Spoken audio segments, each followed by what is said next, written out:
다 같이 사도신경으로 하는 예배 시작하도록 하겠습니다. 전능하사 천지를 만드신 하나님 아버지를 내가 믿사오며 그 외아들 우리 주 예수 그리스도를 믿사오니 이는 성령으로 잉태하사 동정녀 마리아에게 나시고 본디오 빌라도에게 고난을 받으사 십자가에 못 박혀 죽으시고 장사한 지 사흘 만에 죽은 자 가운데서 다시 살아나시며 하늘에 오르사 전능하신 하나님 우편에 앉아 계시다가 저리로서 산자와 죽은 자를 심판하러 오시리라. 성령을 믿사오며 거룩한 공회와 성도가 서로 교통하는 것과 죄를 사하여 주시는 것과 몸이 다시 사는 것과 영원히 사는 것을 믿사옵나이다. 아멘. 우리 다 같이 말씀 듣기 전에 구찬송가 505장에 있는 내 모든 서원 기도의 제목 다 같이 찬양하도록 하겠습니다.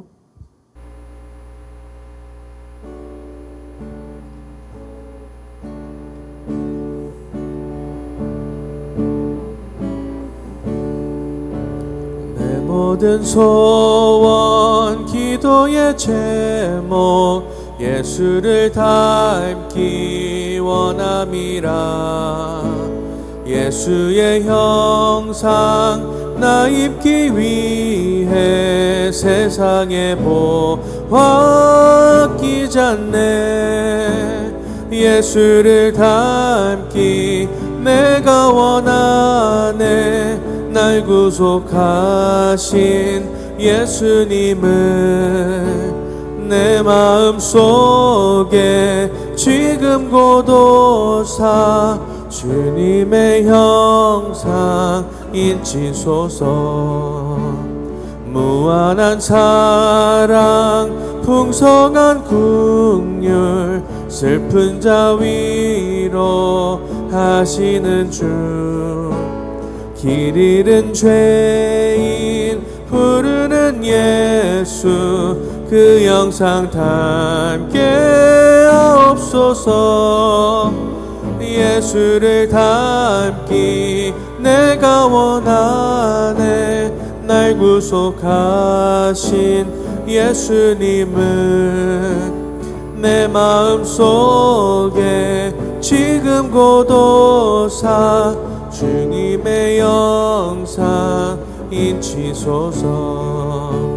겸손하시고 거룩한 예수 원수의 멸시 참으시사 우리를 위해 고난을 받은 우주를 닮게 하옵소서. 예수를 닮기 내가 원하네. 날 구속하신 예수님을 내 마음속에 지금 고도사 주님의 영상 인치소서. 아멘. 우리 다 같이 김현도 목사님과 또 예배를 놓고 기도드리는 시간 갖도록 하겠습니다. 다 같이 기도드리겠습니다.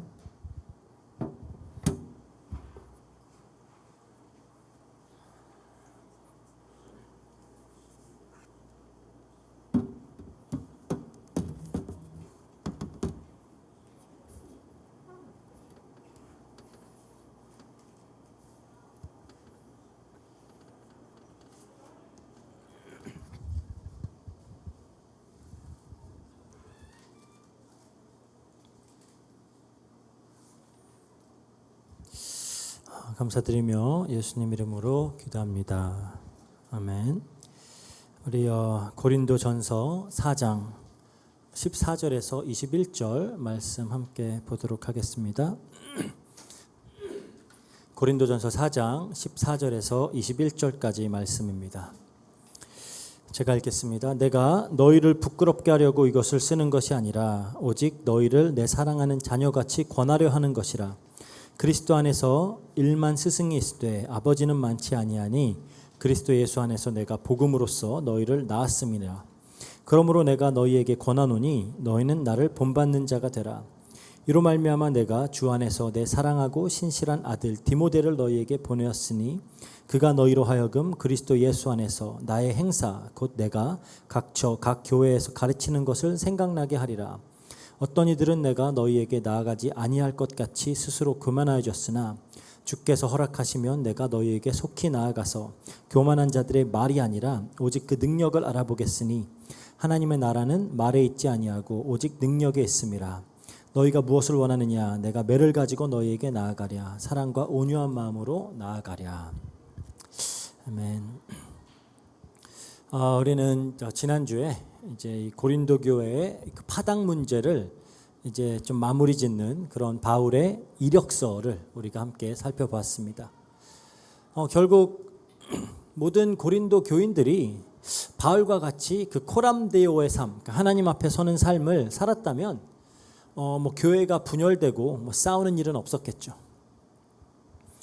그래서 오늘 이제 본문은 바울이 이제 1장부터 길게 이어온 그 어떤 파당 문제를 최종적으로 마무리 지으면서 또 앞으로 다루게 될 그런 고린도 교회의 더 깊은 구체적인 문제들이 있었죠. 뭐 음행이라든지 뭐 서로 송사하는 거라든지 뭐 우상 숭배라든지 이런 걸로 넘어가기에 앞서서 이제 자신의 어떤 목회적인 그리고 영적인 권위를 다시 한번 좀 확립시키고 나아가는 그런 내용이다라고 보실 수 있는데요.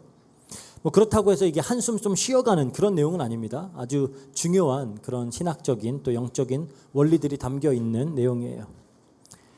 그래서 이제 본문에 들어가기 앞서서 좀 우리가 살아가고 있는 또 이 시대를 우리가 한번 좀 돌아보았으면 좋겠습니다. 오늘날은 정말 그야말로 조언의 그런 홍수의 시대에 우리가 살아가고 있습니다.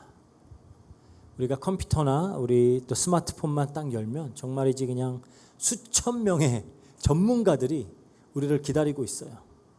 그 유튜브나 뭐 각종 그런 SNS에는 보면은 뭐 재테크 전문가, 뭐 건강 전문가, 뭐 관계 전문가, 육아 전문가 뭐 넘쳐나요. 그래서 우리에게 막 어떤 조언을 주면서 또 우리의 삶을 바르게 잡아주겠다라는 그런 팟캐스트들 이런 것들도 24시간 흘러나옵니다. 그러니까 원하기만 하면 언제 어디서든지 우리 관심 분야에 대한 좀 나보다 뛰어난 전문가들의 조언을 우리가 무제한으로 소비할 수 있는 그런 시대에 우리가 지금 살고 있어요. 어쩌면은 인류 역사상 이렇게 많은 스승을 옆에 두고 살아가는 세대는 없을 겁니다. 그러면 이게 마냥 좋은 일이냐? 라고 했을 때 꼭 그렇지만은 않은 것 같아요. 우리가 좀 한 발짝 물러서서 보면 사실 굉장히 또 이상한 일들도 함께 벌어지고 있습니다. 그 조언을 해주는 상당수의 사람들이 또 그 분야의 전문가가 아닌 경우들도 허다해요. 뭐 연예인들이나 그런 뭐 수백만 명의 팔로워들을 가진 인플루언서들, 막 셀러브리티 이런 사람들이 뭐 투자에 대해서 이야기하고 뭐 육아 철학에 대해서도 논하고요. 뭐 심지어는 때로 막 인생의 어떤 의미나 참된 가치나 뭐 어떤 행복의 기준이나 막 도덕의 잣대들 막 이런 것들에 대해서도 논해요. 근데 뭐 그 사람들이 그런 말을 할 자격이 있는지 없는지 뭐 그걸 검증하는 건 중요한 게 아니에요. 중요한 것은 얼마나 컨텐츠가 매력적이냐, 얼마나 공감이 가느냐, 얼마나 좋아요가 많이 달리느냐, 이제 거기에 그게 중요한 겁니다. 그래서 이 사람들은 여러 말들을 하지만 자기 말에 아무런 책임도 지지 않아요. 조언들이 틀려도 조언이 틀리고 그 조언을 따른 사람의 삶이 흔들려도 그냥 그 사람들은 다음 영상을 올릴 뿐입니다. 그런데 놀라운 사실은 특히 이제 많은 젊은 사람들이 뭐 물론 좀 어른들도 있겠지만 많은 젊은 사람들이 그 조언들을 굉장히 진지하게 받아들인다라는 거예요. 그래서 화면 속에 그 인플루언서들의 말들은 굉장히 신뢰해요. 자기가 좋아하는 그런 어떤 아이돌 그룹 거기 나와서 무대에서 한마디 하는 말 막 굉장히 신뢰하고 받아들입니다. 그런데 정작 자신을 진심으로 아끼는 부모의 말은 잔소리처럼 흘려듣죠. 자신의 성장을 위해서 정말 밤을 지새우는 그런 목회자들이나 어떤 선생님들의 권면은 부담스러워하면서 그런 팬 관리 차원에서 아니면 뭐 단순히 광고 수익을 올리기 위해서 자신을 대하는 사람들의 말에는 감동을 받아요. 그래서 나를 진심으로 아끼는 사람의 말보다 나를 구독자로 대하는 그런 사람의 말이 더 설득력 있게 들리는 굉장히 역설적인 그런 시대에 우리가 지금 살아가고 있습니다. 그렇다면 그 결과는 어떠냐? 조언은 넘쳐나는데 정말 삶이 바뀌나요? 바뀌지 않아요. 스승과 멘토는 정말로 맞는데 정작 우리가 따를 수 있는 사람들은 많이 없어요. 정보는 쌓여가는데 지혜가 자라지 않습니다. 왜 이렇게 됐냐? 저는 개인적으로 생각해 보면서 그 이유가 우리가 이제 관계를 맺는 방식 자체가 많이 바뀌었구나. 이제 그것 때문이라고 생각이 들어요. 우리가 맺는 관계들이 이제는 취사 선택해서 고르는 관계. 그래서 내가 원할 때 구독하고 마음에 안 들면은 그냥 unfollow하는 그런 관계에 굉장히 길들여져 있어요. 그러니까 이런 구조 안에서 관계의 주도권은 항상 나에게만 있죠. 나에게. 그러니까 불편한 말을 들을 필요가 없어요. 내 가치관과 내 삶의 방식에 도전하는 그런 목소리가 있으면 그냥 다른 컨텐츠 클릭하면 되는 겁니다. 그러니까 내가 듣고 싶은 말을 해주는 사람들만 찾아다녀요. 그렇게 찾아다니다 보면은 이제 내가 듣고 싶은 말만 다 떠요. 알고리즘 때문에. 이제 그렇게 살아가는 거죠. 그러니까 이 방식에 우리가 많이 익숙해져 있다 보니까 진짜 아버지처럼 나를 사랑하고 아껴서 불편한 말을 해주는 사람, 내가 부탁하지도 않았는데 나를 향해 책임을 지겠다는 사람, 내 잘못을 직면시키면서도 나를 떠나지 않는 사람, 그런 사람들은 오히려 우리가 낯설고 불편해하는 그런 존재가 되어버렸습니다. 이게 비단 오늘날만의 문제가 아니고요. 고린도 교회도 이런 문제가 있었던 거예요. 그들이 바울 대신에 아볼로 대신에 게바 막 이렇게 선택을 하려고 했죠. 더 화려하게 말을 잘하는 화려한 언변을 가진 사람, 더 멋진 어떤 스타일이나 권위를 가진 사람들을 찾아서 몰려다녔어요. 하지만 그러면서 자신들을 복음으로 낳아준 바울의 권면은 불편하게 여깁니다. 듣기 좋은 말 해주는 스승은 소비하면서 정말로 자신을 사랑해서 아끼는 그 아버지 같은 사람의 말을 듣지 않는 거예요. 그래서 바울이 이렇게 말하는 겁니다. 15절에 그리스도 안에서 1만 스승이 있으되 아버지는 많지 아니하니 그리스도 예수 안에서 내가 복음으로써 너희를 낳았음이라 그래요. 그러니까 아버지와 멘토는 다르죠. 그래서 이제 우리가 쭉 보니까 아버지는 부끄럽게 하지 않고 권면을 한다 그래요. 말만 하는 것이 아니라 또 자신의 삶으로 보여주고 전수를 합니다. 그리고 자녀를 방치하지 않고 사랑으로 훈련해요. 그러니까 오늘 우리가 이 내용들을 이제 함께 살펴볼 건데요. 이게 잘 보면은 바울의 이야기이기 이전에 또 하나님의 이야기입니다. 그래서 우리가 오늘 본문을 좀 살펴보도록 하겠습니다. 바울은 아주 어떻게 보면 굉장히 조심스럽게 이제 본문을 시작을 하고 있어요. 14절에 내가 너희를 부끄럽게 하려고 이것을 쓰는 것이 아니라 오직 내 사랑하는 자녀같이 권면하려는 것이라 그래요. 왜 바울이 굳이 이런 말을 먼저 꺼낼까요? 이건 앞서서 바울이 했던 말들이 충분히 그 고린도 교인들의 양심을 찌를 수 있는 말들이었기 때문입니다. 우리가 지난주에 살펴봤듯이 9절에서 13절까지 이제 바울이 어떻게 보면 자신의 이력서를 펼쳐 보였죠.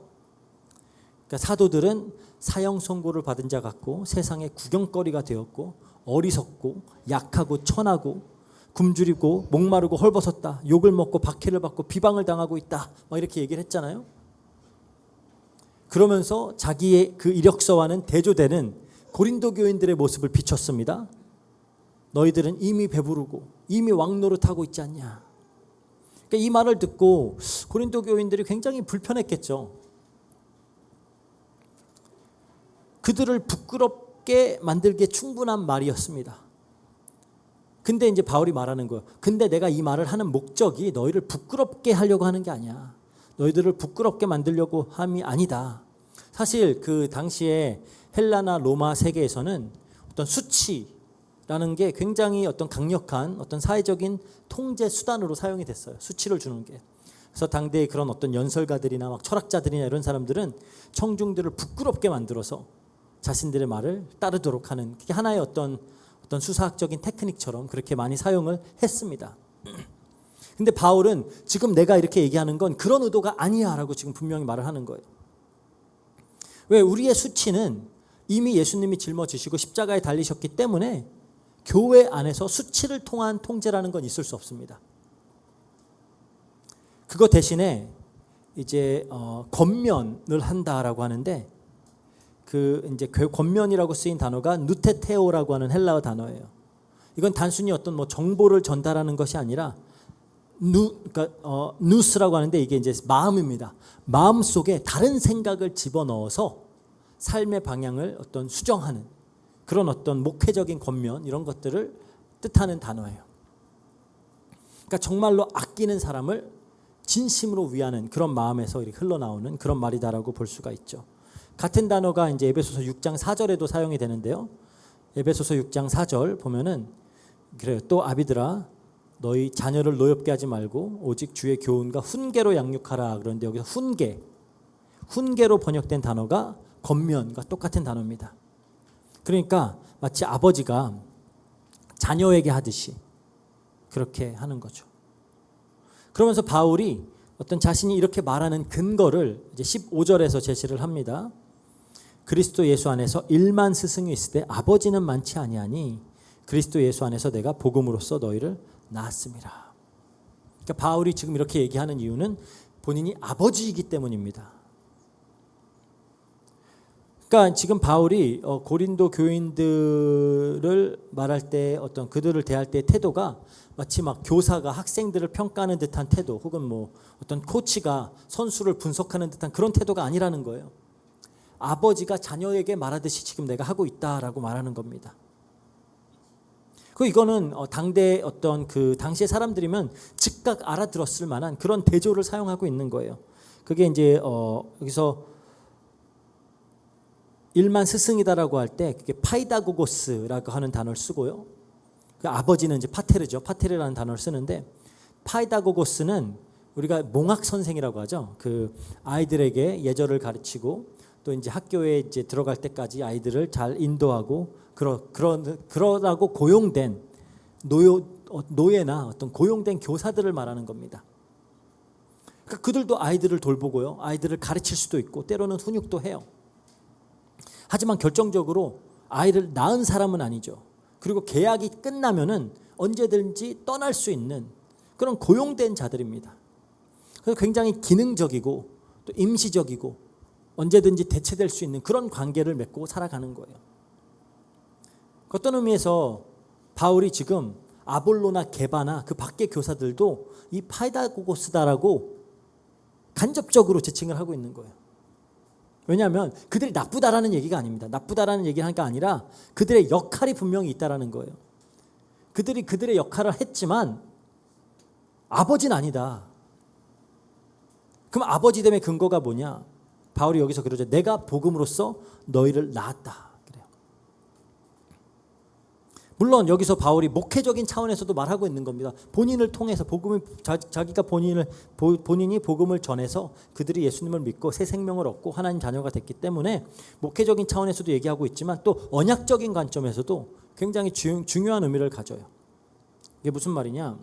하나님이 아브라함과 언약을 맺으실 때 뭐라고 하셨죠? 창세기 17장 7절 보면은 나는 너와 내 대대 후손 사이에 내 언약을 세워서 영원한 언약을 삼고 너와 내 후손의 하나님이 되리라 그랬어요.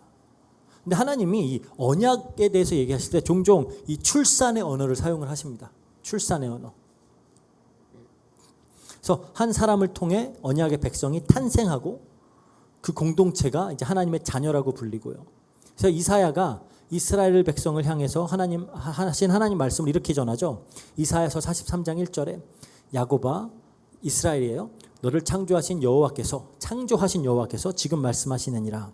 이스라엘아 너를 지으신 이가 말씀하시느니라. 너는 두려워하지 말라. 내가 너를 구속하였고 내가 너를 지명하여 불렀나니 너는 내 것이라.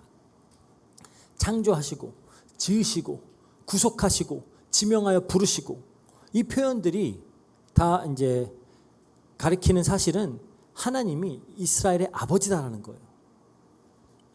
하나님이 낳으셨기 때문에 하나님이 책임지시는 겁니다. 하나님이 부르셨기 때문에 결코 떠나지 않으시는 거예요. 이게 아버지로서의 하나님이 자기의 백성과 관계를 맺는 그런 방식입니다. 근데 바울이 여기서 내가 복음으로 너희를 낳았다라고 할 때 이런 언약적인 아버지의 언어를 사용하고 있는 거예요. 그래서 바울이 고린도 가서 복음을 전한 건 단순히 어떤 뭐 새로운 종교를 소개하기 위해서 간 게 아니고요. 이 새 언약의 말씀을 선포하고 그 말씀을 통해서 새 언약의 백성들이 태어나게 하기 위한 겁니다. 그래서 그가 전한 복음을 듣고 그리스도의 이제 복음을 듣고 새로운 생명들이 고린도에서 태어났죠. 그 바울이 이제 이들을 책임지는 거예요. 그래서 스스로를 아버지다라고 부르는 겁니다. 근데 문제는 고린도 교인들은 바울을 파이다고고스, 일만 스승처럼 그렇게 대하려고 하는 거예요. 언제든지 바꿀 수 있는 그런 스승처럼 대하려고 했다라는 겁니다. 그러니까 더 마음에 드는 스승이 나타나면 갈아타면 되는 거지. 그냥 그렇게 그 관계를 여겼던 거예요. 하지만 바울은 그걸 거부합니다. 그리고 사실 그런 관계는 본질적으로 불가능해요. 왜냐하면 자녀가 아버지를 선택할 수 없습니다. 그렇죠? 그래서 여기서 바울은 고린도 교회 성도들을 지금 아버지로서, 아비로서 대하고 있어요. 일만 스승은 고린도 교인들의 어떤 말과 지식에만 관심을 가졌지만, 그리고 그들을 어떻게 보면 자신의 영향력을 넓히는 도구로 사용을 했죠. 그래서 그들이 뭐 사실 고린도 교인들이 영적으로 막 병들어 죽어가고 그래도 자신들의 명성과 영향력만 유지하면 상관이 없어요. 이게 베드로와 아볼로가 그랬다는 게 아니고요. 그 베드로와 아볼로의 이름을 내세워서 자기의 파당을 만들고자 했던 그 사람들을 얘기하는 겁니다. 바울이 계속 그 사람들을 간접적으로 이렇게 얘기하고 있는 거예요. 하지만 아버지는 그럴 수 없다라는 겁니다. 아버지는 그럴 수 없다. 자녀가 교만해지면 그걸 보면서 가슴을 치는 겁니다. 자녀가 분열하는 모습을 보면 밤잠을 설치는 거예요. 그러니까 교회에 필요한 건 사실 뭐 훌륭한 강의를 하는 일만 스승이 필요한 게 아닙니다. 한 영혼을 복음으로 낳고 그 영혼을 바르게 성장시키기 위해서 생명을 거는 그런 아버지가 이제 필요하다라는 거죠. 그리고 또 성도들에게 필요한 것은 그냥 마음에 드는 지식을 소비하는 그런 구독자 같은 그런 태도를 버리고 복음 안에서 나를 낳아준 영적 아비의 권위 아래서 겸손하게 거하고 배우는 법들을 배워야 되는 거예요. 그러니까 교회는 학교가 아닙니다. 하나님의 권속이다 그러죠. 권속은 가족이에요. 하나님의 가족. 이 언약적인 가족 관계 안에서만 참된 어떤 권면과 훈계가 가능하고 이걸 통해서 우리가 그리스도의 장성한 분량까지 자라나갈 수가 있는 겁니다. 이어서 우리가 이제 16절을 보겠는데요. 16절에 이렇게 말합니다. 그러므로 내가 너희에게 권하노니 너희는 나를 본받는 자가 되라. 이게 굉장히 오해의 소지가 있을 수 있는 말이죠. 바울이 뭔가 자기 자랑하는 것처럼 들리잖아요. 나를 본받아라. 그토록 교만을 경계했던 바울이 갑자기 왜 이러는 걸까요? 근데 우리가 지난주에 다루었던 내용들, 그러니까 9절에서 13절까지 그 자신의 이력으로 내세웠던 것들을 기억하면 다른 얘기입니다. 그렇죠? 그냥 바울이 나를 본받으라라고 할 때 그 나는 뭐예요? 욕을 먹고 굶주리고 비천하게 여겨지고 세상의 찌꺼기처럼 취급받는 사람입니다. 여기서 이제 바울이 본받으라라고 할 때 사용하는 단어가 미메시스예요. 미메시스. 모방. 미믹 이런 단어가 다 여기서 나오는 거죠. 그 헬라 로마 세계에서 이 메메시스는 어떤 교육의 핵심 방법이에요. 스승의 그냥 말만 배우는 게 아니라 스승의 삶 전체를 체화하면서 익히는 그런 방식으로 이제 배워 나가는 건데요. 근데 바울이 모방하라고 권면하는 내용이 당시 고린도 교인들이 추구하던 것들과는 정반대였다는 거죠. 고린도 교인들은 어떤 화려한 언변이나 어떤 탁월한 지혜나 높은 사회적 지위를 가진 그런 스승들을 원했고 그런 모습을 담고 싶은데 바울이 지금 나를 봐, 나를 닮아라고 하면서 제시한 모습은 고난이고요, 비천함이고 십자가예요. 이걸 모방해라 그래요. 근데 멘토는 말만 하는데 아버지는 본을 보여야 되잖아요. 그래서 그 차이가 이제 17절에 선명하게 나타나는 겁니다. 17절에 그러죠. 이러므로 내가 주 안에서 내 사랑하고 신실한 아들 디모데를 너희에게 보내었노니 그가 그리스도 예수 안에서 나의 행한 것을 너희로 생각나게 하되 내가 각처 각 교회에서 가르친 것과 같으리라. 이상하게 들릴 수도 있어요. 나를 본받아라, 나를 본받는 자가 되라 했으면 자기가 가야지, 그렇죠? 그러면서 디모데를 보내요. 자기를 본받으라고 하면 본인이 가야지 왜 디모데를 보낼까요? 지금 디모데를 보내는 건 어떤 새로운 지식을 전달하기 위함이 아닙니다. 디모데는 바울의 삶을 몸에 지니고 사는 사람이었어요. 바울이 여기서 디모데를 보고 사랑하고 신실한 아들이다 그러죠. 그러니까 완전 아들처럼 그렇게 키웠던 사람인데 바울 바로 곁에서 함께 고난을 겪었고 바울의 기도를 바로 옆에서 들었고 그가 어떻게 박해에 반응하는지 어떻게 교회를 섬기는지 두 눈으로 다 함께 보면서 함께 자란 사람이에요. 여기서 바울이 이제 전수한 것 헬라어로 이제 타소두스라고 하는데요. 이게 이게 나의 행한 것들 이렇게 하는데 그게 사실 길들이라는 단어예요. 길들 복수예요. 길들.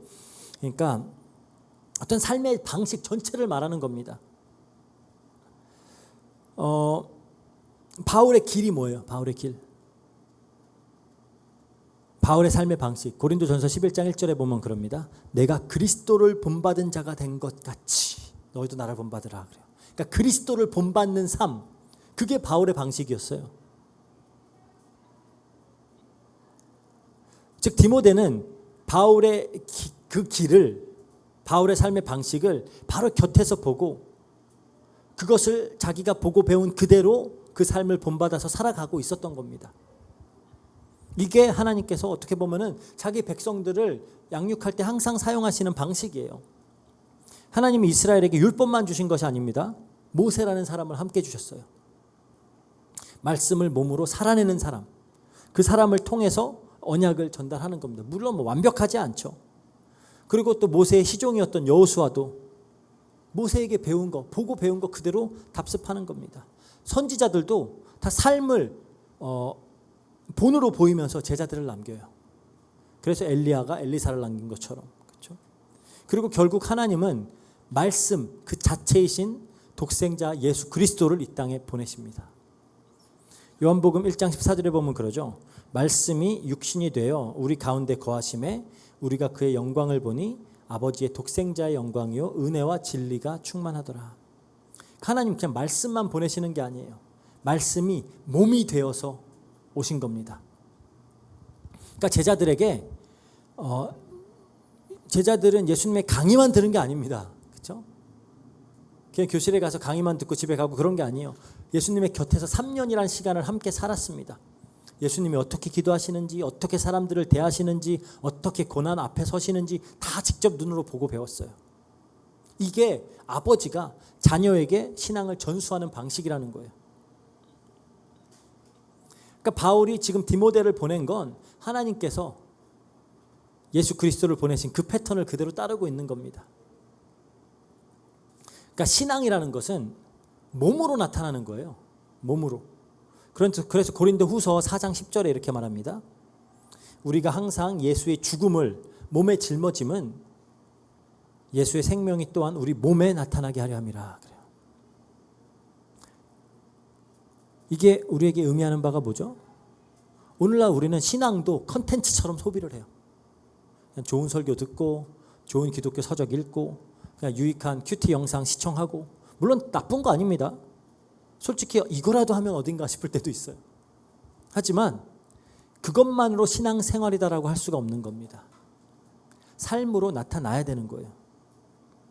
그리고 또 우리가 기억해야 될 것은 신앙은 언제나 한 사람의 삶에서 다른 사람의 삶으로 흘러간다는 겁니다. 디모데가 바울의 삶을 보면서 자랐듯이 우리에게도 삶으로 보여주는 사람들이 필요한 거예요. 그래서 저도 그리고 우리 교회 중직자들도 그 역할을 해야 되는 사람들이죠. 정말 바울처럼 담대하게 나를 본받아라 라고 할 수 있는 그 자리까지 빨리 갈 수 있으면 좋겠다라는 생각을 자주 해요. 그렇게 흘러서 본을 보고 또 자라서 그게 이제 뭐 나중에는 저희 뭐 청년들에서 주일학교 어린 아이들까지 다 이렇게 전달이 돼야 되겠죠. 우리가 신앙생활이라고 하잖아요. 그러니까 지식이나 어떤 개념, 뭐 대단한 영성 훈련 이런 게 아니라는 거예요. 몸으로 살아내는 삶이고 생활이라는 겁니다. 이걸 우리가 항상 기억을 해야 돼요. 그리고 또 우리 곁에 있는 누군가는 지금 우리의 삶을 계속 보고 있습니다. 우리가 하나님 앞에 어떻게 서는지, 하나님 앞에서 어떻게 사는지, 또 주변 사람들을 어떻게 대하는지, 어려움이나 고난을 당할 때 어떻게 반응하는지, 실패했을 때 어떻게 일어서는지, 그렇죠? 모든 것이 잘 될 때 어떻게 겸손을 유지하는지 이런 것들을 다 말없이 지켜보고 있어요. 그래서 바울은 고린도 교인들에게 뭐 새로운 강의안을 짜가지고 보낸 게 아니에요. 디모데를 통해서 자신의 삶을 본받고 살아내고 있는 디모데를 보낸 겁니다. 이거 봐라고 하는 거예요. 이게 아버지가 자녀를 양육하는 방식이라는 거죠. 그리고 이어서 이제 18절, 19절을 보겠습니다. 여기서 이래요. 어떤 이들은 내가 너희에게 나아가지 아니할 것 같이 스스로 교만하였으나 주께서 허락하시면 내가 속히 너희에게 이르러 교만한 자들의 말이 아니라 오직 그 능력을 알아보겠으니. 고린도 교회는 지금 바울이 돌아오지 않을 것이다 라고 생각을 해서 아주 기세등등해진 그런 사람들이 있었다라는 거죠. 그러니까 바울의 부재, 바울이 지금 없는 것을 기회로 삼아서 교회 안에서 자기 영향력을 좀 넓혀보려고 굉장히 힘을 쓰고 있었어요. 그런데 바울이 지금 말하는 겁니다. 내가 곧 간다. 그리고 내가 가서 너희의 말, 그러니까 너희의 언변이나 너희 언어적 능력, 그거를 보는 게 아니라 너희 능력을 알아보겠다. 그래요. 그리고 이렇게 말합니다. 20절에 하나님 나라는 말에 있지 아니하고 오직 능력에 있음이라. 근데 이걸 우리가 바르게 이해하려면 반드시 짚고 넘어가야 될 부분이 있어요. 사실 고린도 교회는 능력이 부족한 교회가 아니었습니다. 방언도 했고요. 예언도 했고요. 아주 탁월한 언변을 가진 그런 사람들도 많이 있었고요. 그러니까 바울이 1장 7절에 그러죠. 모든 은사에 부족함이 없었다. 그 정도로 막 은사와 능력은 넘쳐났던 교회예요. 그리고 이러한 능력들을 자랑하고 있었어요. 그래서 나름대로 이 능력에 있어서는 좀 나름 자신이 있었습니다. 교회는. 근데 바울이 갑자기 능력을 알아보겠다 이러는 거예요. 근데 바울이 말하는 능력은 그들이 생각하던 능력과는 다른 능력입니다. 그러니까 고린도 교인들이 능력이라고 여겼던 것은 뭐예요? 사람들을 압도하는 그런 언변, 어떤 가시적인 눈으로 보이는 그런 엄청난 은사들, 그리고 그로부터 얻어지는 그런 권위, 인정 이런 것들이 능력이라고 생각을 했어요. 그런데 바울이 그쵸 9절부터 13절까지 자신의 이력서로 제시했던 거 계속 기억을 해야 됩니다. 우리가 굶주림, 비천함, 욕먹음, 핍박 이게 바울의 삶이었어요. 근데 지금 바울은 그 삶이 능력 없음이 아니라 이게 하나님 나라에서는 이게 이력이다. 이게 능력이다라는 거예요. 그럼 바울이 말하는 능력은 뭐냐? 자기를 부인할 수 있는 능력입니다. 자기를 부인할 수 있는 능력. 손해를 보면서도 바른 길을 걸을 수 있는 능력. 세상의 기준으로는 실패와 수치를 당하면서도 낙심하지 않을 수 있는 능력. 환난 중에서도 소망을 붙들고 핍박 중에서도 사랑하고 비방을 받으면서도 축복할 수 있는 그런 능력을 말하는 거예요. 13절에서 바울이 그랬잖아요. 비방받으면 권면하고 우리가 지금까지 세상의 더러운 것과 만물의 찌꺼기같이 되었도다. 그래. 이게 능력입니다. 능력. 그렇죠? 모욕당하면 축복하고 박해를 받으면 참고 십자가를 질 수 있는 능력. 예수님처럼 순종하고 섬길 수 있는 능력. 예수님이 승천하시기 전에 제자들한테 그랬죠. 사도행전 1장 8절에 오직 성령이 너에게 임하시면 너희가 권능을 받고 예루살렘과 온 유대와 사마리아와 땅끝까지 이르러 내 증인이 되리라. 여기서 권능이라고 번역된 단어가 똑같은 단어 디나미스예요. 디나미스.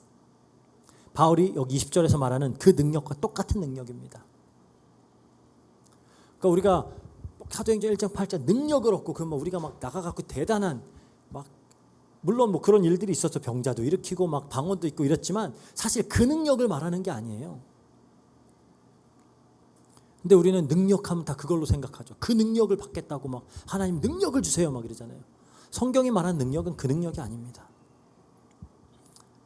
그리고 그 능력의 목적은 뭐죠? 증인되는 거예요. 자기의 어떤 탁월함을 자랑하기 위한 능력이 아닙니다. 능력은 자기가 보고 듣고 체험한 것을 그대로 증거하기 위해서 주어지는 거예요. 그게 증인이죠. 그래서 성령의 능력은 우리가 뭐 대단하다고 뽐낼 수 있도록 하는 그런 것이 아니라 예수님 닮는 삶을 살아낼 수 있도록 하는 능력입니다. 그러니까 고린도 교인들이 추구했던 능력은 뭐예요? 사람들의 시선을 자기에게로 고정시키는 그런 능력인데 성령이 주시는 능력은 사람들의 시선을 예수님께로 향하게 하는 능력이에요. 그러니까 바울이 이걸 확인하기 위해서 직접 가겠다라는 겁니다. 어디 너의 능력이 그런 건지 보자라는 거예요. 그러면서 이제 말하죠. 21절에 너희가 무엇을 원하느냐? 내가 매를 가지고 너희에게 나아가랴. 사랑과 온유한 마음으로 나아가랴. 너희들에게 정말 그 능력이 있는지 한번 보겠다. 그러면서 내가 매를 들고 나갈까? 사랑과 온유의 마음으로 나갈까? 지금 고린도 교인들을 위협하기 위한 게 아니에요. 위협하려고 하는 게 아니라 지금 어떤 아버지의 마음으로 하는 말이죠. 그러니까 여기서 매라고 번역된 단어 랍도스인데 이게 구약에서는 어떤 목자의 지팡이 그리고 뭐 아버지의 징계 그거를 의미하는 단어예요. 잠언 13장 24절에 그러죠. 잠언 13장 24절 매를 아끼는 자는 그의 자식을 미워함이라 그래요. 자식을 사랑하는 자는 근실이 징계하느니라. 지금 다은이가 엄청 인상을 쓰는데 자녀를 사랑하는 자는 징계하고 아주 근실히 징계한다 그래요. 아까도 다은이 저희 뒤에 끌려가 잠깐 혼났는데 그렇죠? 히브리서 기자 또 그렇게 얘기합니다. 하나님과 하나님의 부성 이거 이렇게 뭐라고 얘기해요? 히브리서 12장 6절 주께서 그 사랑하시는 자를 징계하시고 그가 받아들이시는 아들마다 채찍질하심이니라 그래요. 그러니까 아버지의 징계의 목적은 뭐예요? 관계를 깨트리기 위함이 아니에요. 회복하기 위함입니다. 지금 바울이 매를 들 수 있다 그렇게 말하는 것은 지금 난 고린도 교인들 포기하지 않겠다라는 거예요. 너희들 포기하지 않을 거야. 방치하지 않겠다라는 겁니다. 그래서 이게 실제로 이제 5장에 가면은 바울이 그 교회 안에서 근친상가를 그 죄를 범한 그 교회를 이제 교회가 치리해야 된다 명령하는 거길로 이어지는 거예요, 이게. 그러니까 아주 건강한 교회의 증거, 마커라 그러죠. 표지 중에 하나가 이 치리라는 기능입니다. 치리. 우리가 웨스트민스터 신앙 고백서 이제 또 공부할 때도 얘기하죠. 교회의 표지라고 할 때 말씀의 선포, 성례의 집행, 권징의 시행이에요. 권징의 시행. 그러니까 선택 사항이 아니에요. 이거는 교회가 교회다움을 유지하기 위해서 필수적인 그런 기능입니다. 근데 오늘날 많은 교회에서 이 기능은 거의 사라졌죠. 불편한 관계를 피하기 위해서 혹은 교회인 수를 잃지 않기 위해서 교회가 점점 더 아무 말도 하지 않는 그런 파이다고고스 만인의 스승 만명의 스승 같은 그런 사람들이 되고 있는 겁니다. 그건 사랑이 아니에요. 방치입니다. 그래서 바울이 매를 원하는 게 아니에요. 이걸 내가 가서 너 때리고 싶은 게 아니라 사랑과 온유의 마음으로 가기를 원해요. 이게 하나님의 성품을 반영하는 거죠. 하나님은 징계보다 회복을 원하시고 심판보다는 자기의 백성들이 돌이키는 걸 원하십니다. 에스겔서 33장 11절 보면 그래요. 주 하나님의 말씀이니라 나는 악인이 죽는 것을 기뻐하지 아니하고 악인이 그의 길에서 돌이켜 떠나 사는 것을 기뻐하노라 그래. 그러니까 매냐 사랑이냐 사실 선택은 고린도 교인들에게 달려 있는 거죠. 그 선택 우리에게도 지금 달려 있는 겁니다. 하나님 나라가 말에 있지 않아요. 능력에 있어요. 그리고 아버지는 그 능력의 근거로 자녀를 훈육합니다. 우리가 그걸 늘 기억하면서 어떻게 보면 신앙생활을 해야 되는 거죠. 그래서 오늘 본문을 통해서 우리가 이제 아버지란 어떤 존재인지 좀 살펴봤습니다.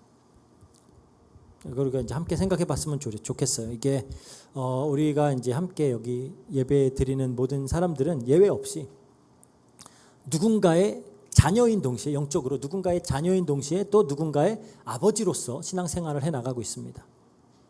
그래서 먼저 자녀의 입장에서 보면 우리를 복음으로 낳아준 사람들이 있고요, 우리의 어떤 신앙의 어떤 첫걸음을 내디딜 때 곁에서 이렇게 삶으로 신앙을 보여준 사람들이 있고요. 그렇다면 이제 우리가 그 관계를 어떻게 대하냐라는 거죠.